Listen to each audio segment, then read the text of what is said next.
9월 21일 큐티 시작하겠습니다. 오늘 말씀은 디모데전서 1장 1절에서 11절 말씀입니다. 우리 구주 하나님과 우리의 소망이신 그리스도 예수의 명령을 따라 그리스도 예수의 사도된 바울은 믿음 안에서 참 아들된 디모데에게 편지하노니 하나님 아버지와 그리스도 예수 우리 주께로부터 은혜와 긍휼과 평강이 내게 있을지어다. 내가 마게도냐로 갈 때에 너를 권하여 에베소에 머물라 한 것은 어떤 사람들을 명하여 다른 교훈을 가르치지 말며 신화와 끝없는 족보에 몰두하지 알게 하려 함이라. 이런 것은 믿음 안에 있는 하나님의 경륜을 이룸보다 도리어 변론을 내는 것이라.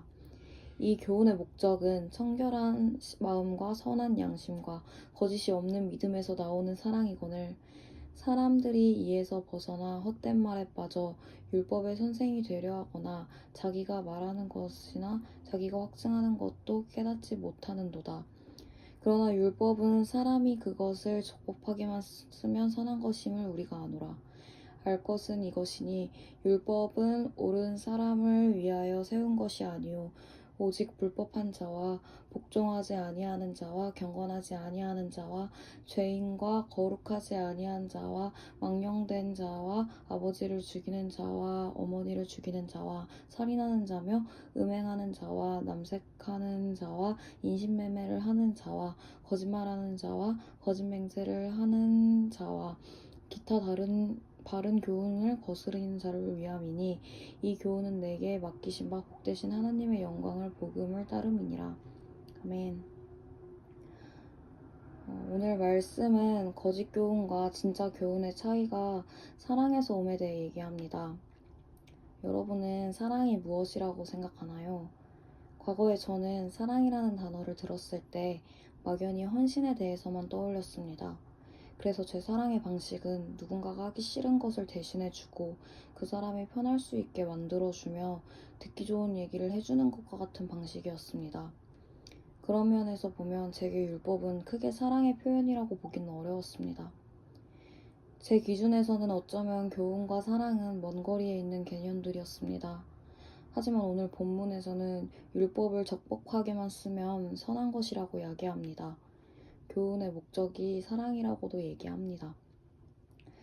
요즘 시대에는 교훈과 같은 단어를 좋아하지 않습니다. 개성을 존중받길 바라고 그로 인해 서로에 대해 무관심해지며 관심을 간섭으로 받기도 합니다. 그래서 잘못된 길로 가는 경우도 많고 이 현상이 교회까지 흘러서 목사님과 믿음의 선배의 말들을 불편해하기도 하는 것 같습니다. 저는 이런 상황 속에서 제 사랑의 방식이 잘못되었다는 것을 깨달았습니다. 개성을 존중받기 원하는 그들에게 율법을 제시하기보다 존중이라는 이름으로 방관하고 율법을 복음의 속성이 아닌 피해야 할 것으로 여겼던 것 같습니다. 사랑과 교훈을 완전히 분리해서 생각했었습니다. 하지만 말씀에 예수님은 사랑이라 말씀하시고 말씀 그 자체로 기록되어 있으며 가르치기 위해 이 땅에 오셨다고 말씀하십니다. 즉 말씀과 가르침과 사랑은 같은 속성이라는 뜻이지요. 물론 바울이 말한 것처럼 아무 교훈이나 주면 안 됩니다. 그렇게 말로 사람을 해하는 것은 절대 안 됩니다. 말로 사람에게 상처를 주라는 뜻이 아닙니다. 9절과 10절과 같은 율법이 필요한 사람들에게 적용하라는 뜻입니다.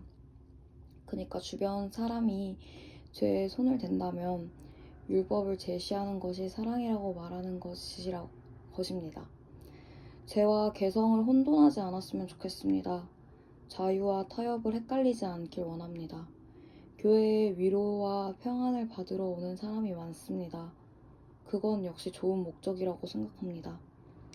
하지만 그것이 전부가 된다면 우리의 신앙은 발전이 없을 것이라고 생각합니다.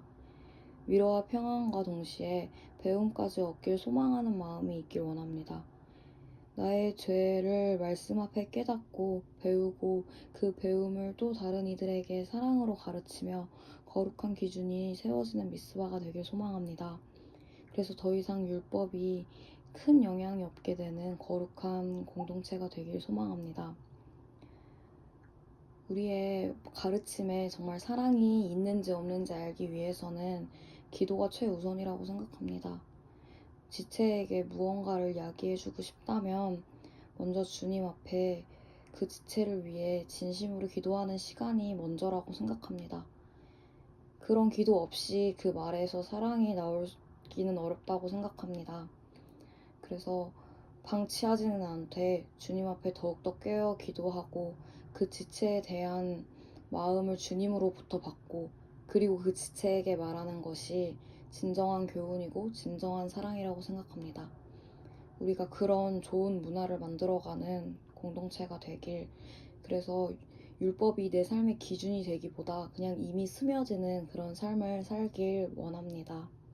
기도하고 마무리하겠습니다. 주님, 오늘도 저의 잘못된 사랑을 깨닫게 해주시니 감사합니다. 그동안 제 기준으로 사랑했던 모든 것을 용서해 주시고 그 안에 하나님의 사랑을 선포하기 싫어했던 저의 마음 또한 용서해 주세요. 바울이 편지하며 가르치기를 멈추지 않은 것처럼 우리도 서로에 대한 관심과 거룩을 놓지 않게 해주시고 그러한 가르침에 대해 열려있는 마음을 허락해 주세요. 늘 겸손히 주님 앞에 배워나가겠습니다. 그렇게 더욱 주님의 사람이 되겠습니다. 결국에는 하나님의 사랑으로 하나가 되는 공동체가 되게 인도해 주세요. 감사합니다. 사랑합니다. 오늘도 주님을 신뢰합니다. 예수님의 이름으로 기도드립니다. 아멘. 즐거운 추석 되시고 맛있는 거 많이 먹고 하지만 배탈은 나지 않는 그런 즐거운 추석 되길 바래요. 안녕.